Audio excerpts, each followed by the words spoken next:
I played hockey my whole life. I grew up with brothers, so they all played hockey, and I was like, yeah, I want to do that.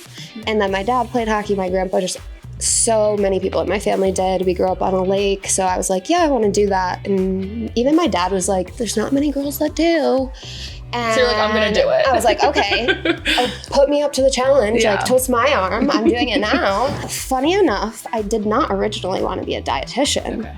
I originally wanted to be a nurse, and I did not like that. Yeah. I feel like a lot of people do that, like don't end up liking it when they think they will. Yeah, so I kind of had like a, I don't know what I want to do with my life moment.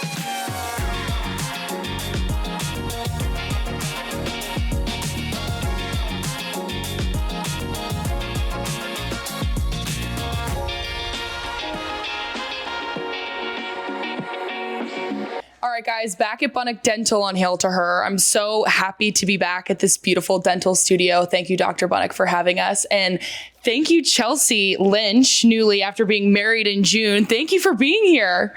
I'm so excited to be here and be on the podcast. I love talking about nutrition. Yes. I also had the pleasure of working with Haley on the women's lacrosse team last year because that's one of my teams. So yeah, I'm so excited. I'm so excited because you are so much more than a dietitian, what your label says. And I'm so excited to talk to you about it because you really are one of those people that set all of the athletes up to be successful on the field. And we don't talk about what you guys do behind the scenes enough. So let's circle back to where you first started in AAA hockey and your athletic experience and what inspired you to stay in sports. Yeah. First of all, you're going to make me cry. That was so sweet. So I initially was a gymnast, but then had to medically retire around 13. I broke multiple bones in my feet, and they were like, yeah, no more. But I played hockey my whole life. I grew up with brothers, so they all played hockey, and I was like, yeah, I want to do that. Yeah. And then my dad played hockey. My grandpa, just so many people in my family did. We grew up on a lake, so I was like, yeah, I want to do that. And even my dad was like, there's not many girls that do. And so you're like, I'm going to do it. I was like, okay, put me up to the challenge, like twist my arm. I'm doing it now. So I started playing. I was in middle school. I had a late start, honestly. I mean, my dad put me in skates when I could walk, but competitively playing was around that time. And then I eventually ended up playing AAA hockey. Before college, I ultimately decided I didn't want to play in college, which I do regret now, but I get to live vicariously through all of you guys, and I'm constantly surrounded by very motivated, very kind people, and get to watch sports every day. Yes. So it's fun. I love that. And then what inspired you to get into nutrition and be a registered dietitian? Funny enough, I did not originally want to be a dietitian. Okay. I originally wanted to be a nurse, and I did not like that. Yeah. I feel like a lot of people do that, like don't end up liking it when they think they will. Yeah. So I kind of had like a, I don't know what I want to do with my life moment. And then you were at MSU, right? Yes. Okay. I didn't know if you'd be a fan if I said Michigan State. Well, you're here now, so that's all that matters. Well, they do have a really good dietetics program. So I did my undergrad in there. So I got a bachelor's of science in nutrition. And what inspired me to kind of do that is like, I literally was looking up like other majors because I'm like, what am I going to do with my life? And I saw that and I was like, wait, I love that because I loved fitness. I loved being active. I loved playing hockey. And so then I was like, this is so cool. Got into it. Ended up loving it because I also have food allergies. So it did stick out to me because of that too. So that's also another reason why I like doing it. And then I also did struggle as a female athlete with some fun things because it's hard being a female. So yes, exactly. A lot of different reasons, but it worked out so well and I'm so happy with what I do. Yeah. So cool. Okay, so tell me what a dietitian really does. I know you talk about a little bit of like people saying that you just order meals or you just do like, I don't know, the bulk orders of snacks for the athletes, but tell me what your day-to-day looks like now. So kind of a unique job. I actually love talking about it, but at the same time, there's just so many things that we do that like it could be a whole episode, honestly. and we wear many hats, very fast paced. Like in sports, it's not your typical desk job. Yeah. It's not a desk job. You can work in different areas, but very frequently you'd find me on the sidelines at lacrosse or just in different areas. Yeah. But in terms of what we do at Michigan, obviously individual one-on-one consulting, depends on the topics. And now where we're different than when you see people call themselves nutritionists online, that's just a credential or a certification where we have 8 years of schooling. Well, I had 8 years because I was doing nursing first, but a lot of school. But a lot of schooling. And we understand that clinical side, so we're able to actually provide medical nutrition therapy. So injuries, for example, like what is a common injury in lacrosse? ACL tears. Yeah. So lots of ACL tear education, things like that. And that's more that clinical side that we can really help with. Yeah. But we also do a lot of that performance nutrition fueling. So guiding athletes on eating proper amounts before a game, but also day-to-day life. Yeah. So there's lots of little fun things that I could go on and on about when it comes to fueling, but making sure we're educating them properly. We also do hydration testing. Yes, everyone hates it. I know. I remember I would walk into the locker room and be like, there's all the cups are sitting out, and I'm like, Chelsea? I didn't drink enough today. So to explain a little more on that, we would put out cups in their locker rooms, and we still do. But we would put them out, write their names on it, and then the athletes would collect a urine sample. And from that, then we would use a USG and test the urine specific gravity, and then guide the athletes on like what they should rehydrate with if they were dehydrated, or if there's trends too, like looking back at that. And then sweat patch testing, that's really cool and fun to do sometimes. So if I have an athlete who like is prone to cramping, we sometimes will do that. Yeah, me. We didn't do that, but I was very prone to cramping, and you would like give me the pickle shots. You would give me, what else would you? The hot shot. Yes. The spicy shot. Yes, the spicy shot, the salt. I remember I would like literally run to the sideline and be like, Chelsea, Michelle, like help me, please, someone give me a cup of salt.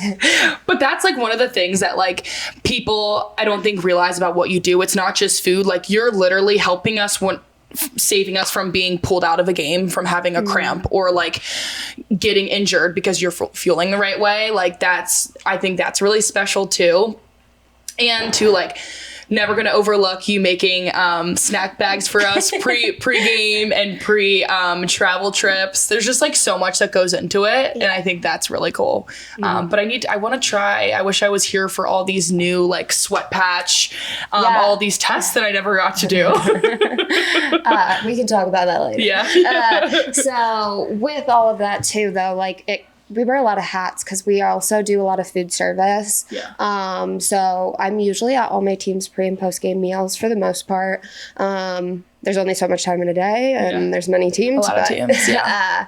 We try to be there and help them with their plates, their portions, plate coaching. A lot of times it's really cute. They'll come up to me and they'll be like, is this enough carbs? That's so cute. I love that. So that's really fun. And then we'll also plan like away stuff too, depending on the team and how they like things managed, and how involved, that determines how involved we are with that. And hydration, big one. Yeah. You have to hydrate even when it's cold right now in Michigan. Yeah. And recovery. Yeah. Recovery is like cherry juice. Huge one. Yeah. I would give them cherry juice for lacrosse, and then lots of different things. Like we talk about the 4 R's: rest, refuel, rehydrate, recover. Yeah.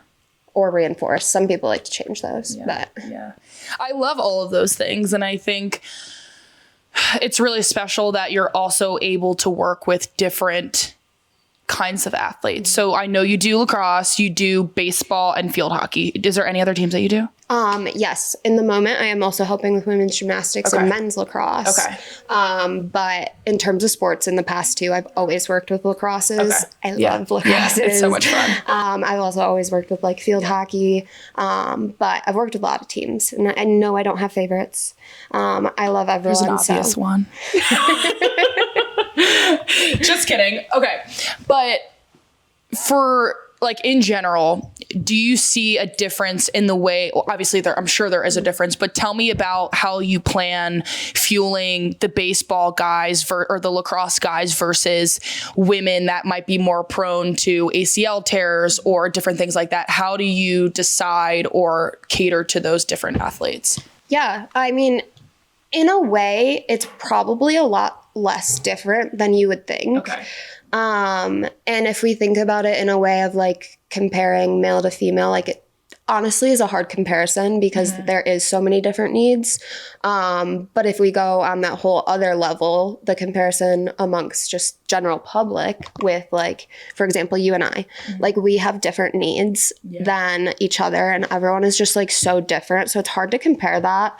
But if we think about it scientifically, all the calculations for energy and like their calories, it's different for males versus females. And it ultimately leads to theirs being higher because at the end of the day, most males will need a little more calories than females, but some might need the same and that's okay. Everyone is different. And that's the biggest difference I see. And then like position specific, that varies a lot too. And then just honestly what the sport is. Yeah. Like it varies a lot. Like a female endurance, like long distance runner might eat way more than a male. Yeah. So it really depends. So it's a hard comparison, but yeah, it's a lot different than people would expect. And kind of similar to that, I think the idea of body image and nutrition is one of those topics that is definitely not talked about enough. And you see it at every level, but especially in college athletics and especially with the women's teams.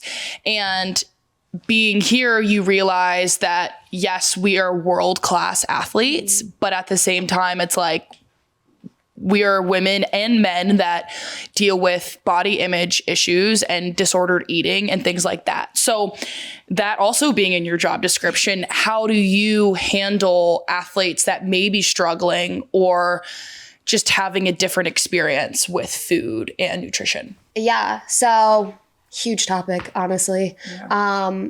I do really like helping with it too. It can be hard, but being someone who was a female athlete, like I get it. And being able to relate to you guys, I feel like that helps on another level. In terms of body image, that's a big topic that we educate on. My biggest thing is like, I ask all my athletes, I'm like, are you healthy? Are you happy? Do you feel strong out there on the field or the ice or wherever it may be? That is my biggest priority first. And then, we can visit talking about these different things when it comes to body composition, but it's hard with social media. Unfortunately, it seems like it's going backwards. So I think that adds like another challenge too. And everyone's on social media. So like what I eat in a day posted is so vastly different than what a D1 athlete needs. So, and even sport to sport too. Which is so difficult. And then you see like people posting, oh, I eat 1,200 calories. Well, that's the amount a toddler needs. I'm like, I don't remember the last time I only consumed 1,200 and that is calories. actually a fact. You can look it up. Learned it in school. So it is hard. I think our athletic counseling team, we partner together a lot on that, and we'll do team educations. And in terms of eating disorders, that's like it's whole separate question. I know you have that in here, so we'll cover that more. But when it comes to body image, just promoting and leading by example too is a huge part.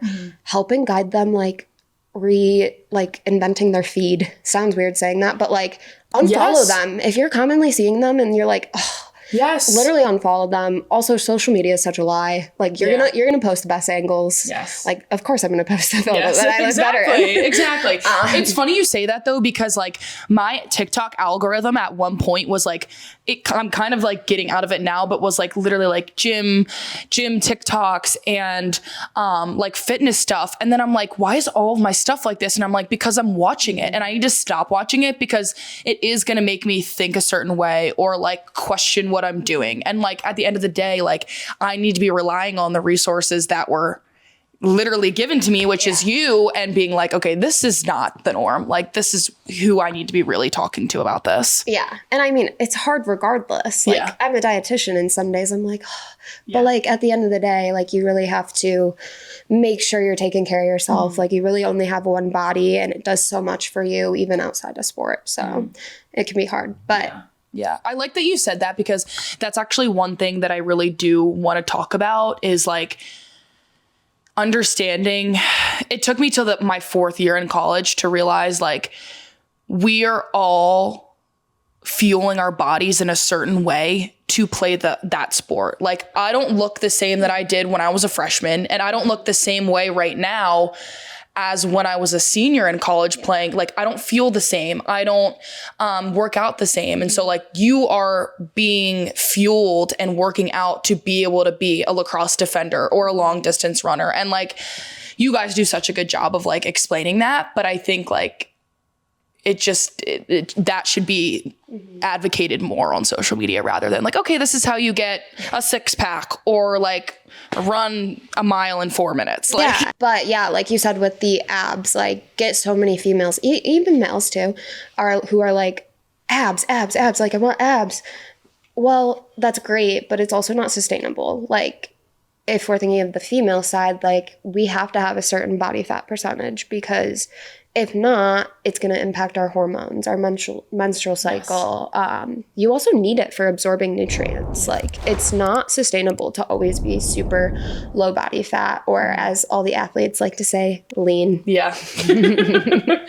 I love that you're explaining it in that way for athletes, because I hope everyone's watching. I'm like, I wish I leaned into you guys more as an underclassman, because it's so necessary. But you guys definitely like work so much in collaboration with the strength staff, with head coaches, and our therapists and psychologists. So tell me what that collaboration looks like in terms of like whether it's DEXA or like, yeah, like what does all of that collaboration look like? I know there's a lot of parts. I was going to say, oh boy.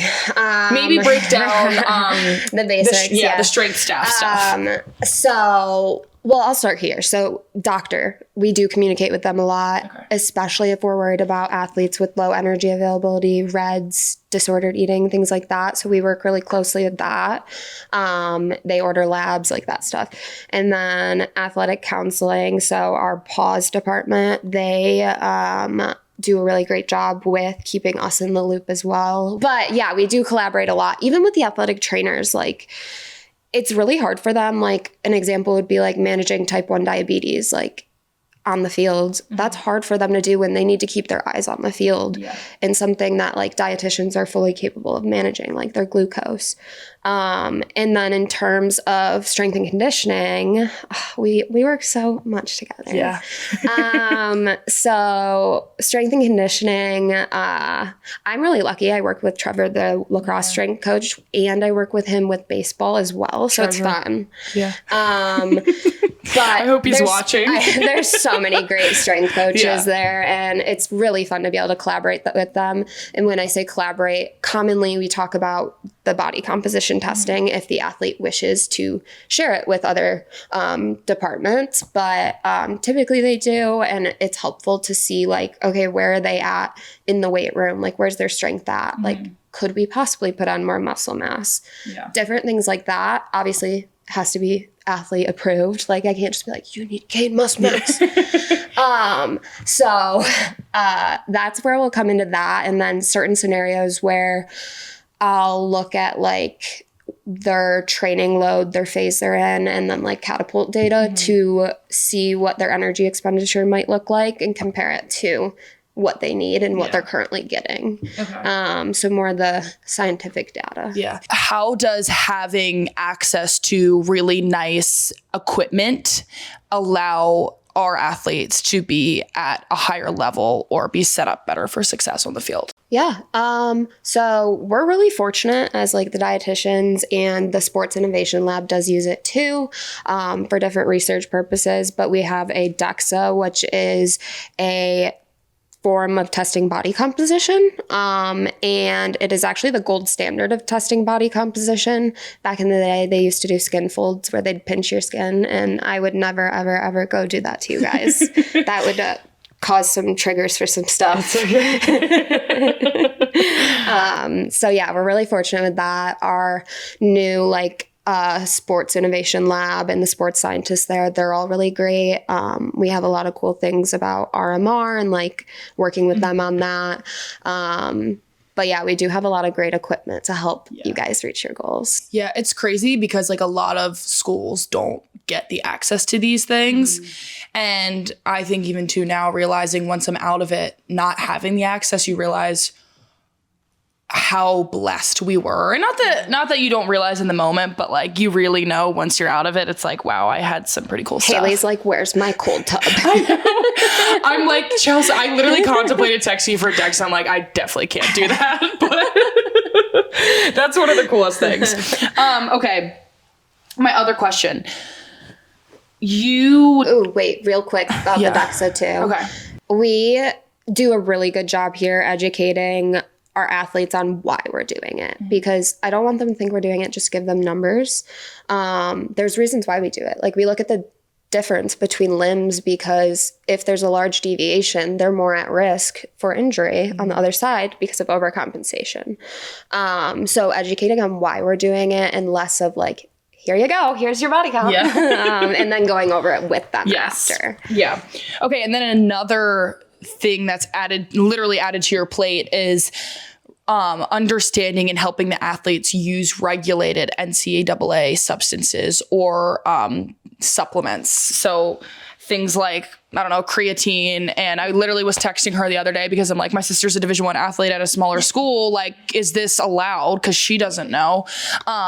What is that like to have to help regulate so we don't fail a drug test, if that makes sense? Yeah, because some of the things can flag it. A good example of what can flag it could be caffeine. So popular energy drinks, they have guarana in it, which is a form of caffeine. But that's actually on the list of banned substances. So if you were to drink one of those and then automatically had to go do a drug test, there is a chance that it could show up. But in terms of the supplements, we do a lot with it. We actually have all our athletes fill out forms of all the supplements they're taking. We will review them. We actually submit them to Drug Free Sport. So an account also reviews them for us and gives us a ranking based on levels. So level 1 would be most likely safe. Most likely. Yeah. And I say most likely because you really never know with supplements because they're not regulated like food is. So the reason why I tell athletes always make sure your supplements are third-party tested by either NSF or Sport, USP or Informed Choice, because then we really actually do know what is on the label is actually in it. Because the lab's testing for that versus ones that are not. We could be taking a creatine that's not third-party tested that is actually just flour. Yeah. That's funny. So, and then when it comes to supplements too, educating them on it and really making sure when an athlete, all of mine do a great job of this too. I get so many pictures of supplements. My favorite was a FaceTime in the vitamin aisle. That's funny. But it's cool to be able to educate on it because it's I'll have them come in and talk to me about it. And I'm okay, well, why do you want to take this? What is the need for it? Because if it's something that's not even going to be towards your goal, you're honestly just spending a bunch of money for no reason. Or you could just eat something else that could give you that. And that's result. Similar to the whole greens powder thing. Yeah. Supplements are to supplement your diet. They are not to replace anything. You are better off getting your veggies and your fruits from the actual source, because the way our GI system works in your intestines is it wants to absorb and digest foods. That's what it's made to do, and it does it more readily versus a supplement. But it's not that I'm against supplements. I do always like to get the food first approach, and then in certain scenarios low iron, that's where we would have a supplement distributed. I know all about that. Those iron supplements. Yeah. Okay. So your personal social media, you have a separate account and you talk a lot about being a dietitian, talk about nutrition and the misconceptions and things that you see online. And I love that you have that. Talk me through the kind of content that you're posting on there and why you're doing it. Yeah. So kind of back to what we were talking about with the social media, there is so much out there, and like, I get it. Like, someone posts something about nutrition and they say they're a nutritionist. Like, yeah, great. But you really want to make sure that you are following like good, reputable sources, especially like if we're thinking about fueling athletes and just in general nutrition. Like, you should make sure it's coming from a registered dietitian because we have that extensive training.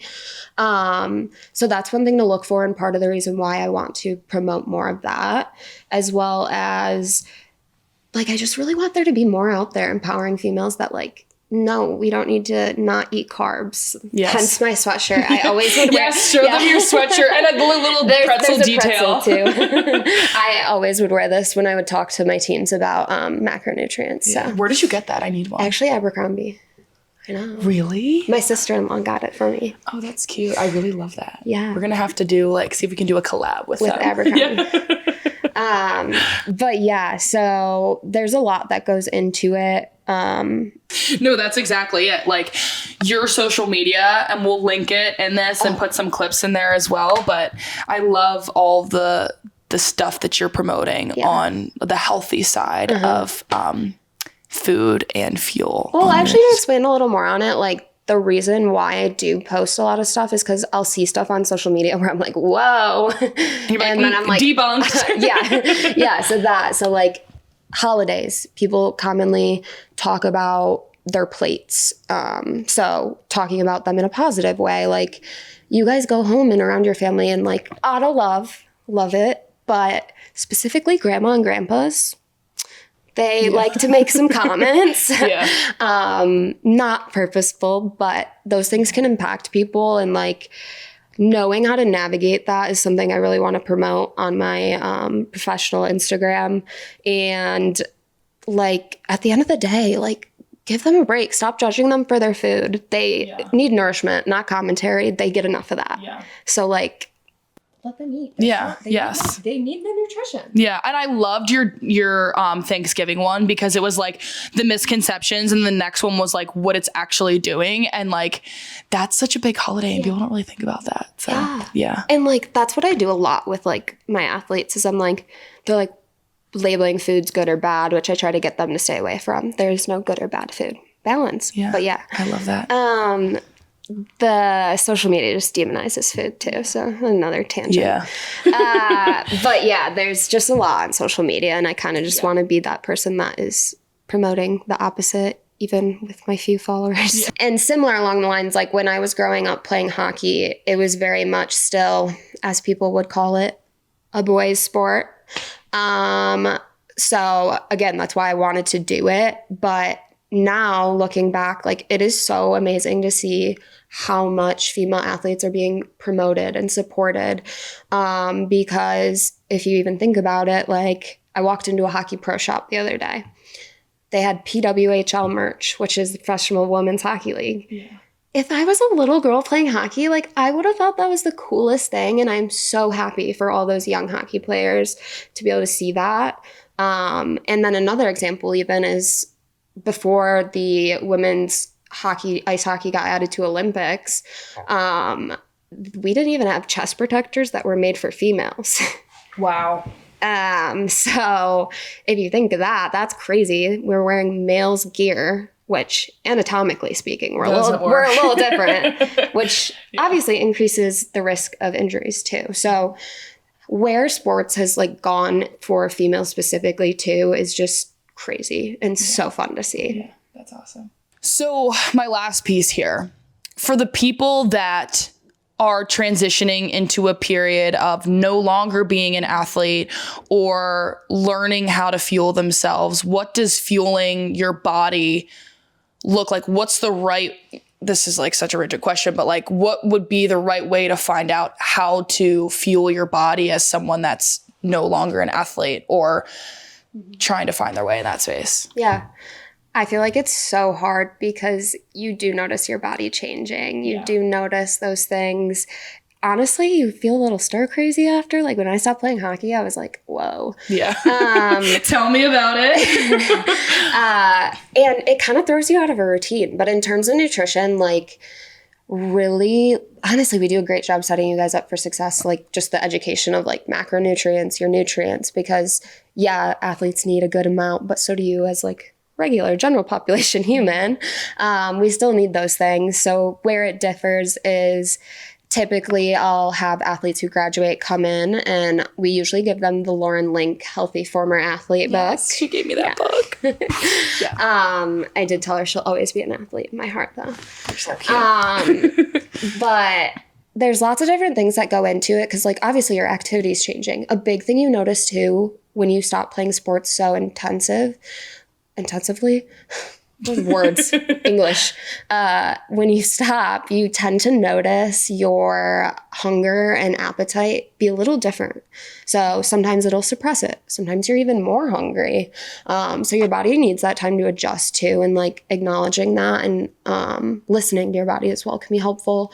But overall, it's going over like how to calculate calories, which I don't always do. I'm more so the one who coaches on plates and portions, and I don't think all the numbers are always necessary for that.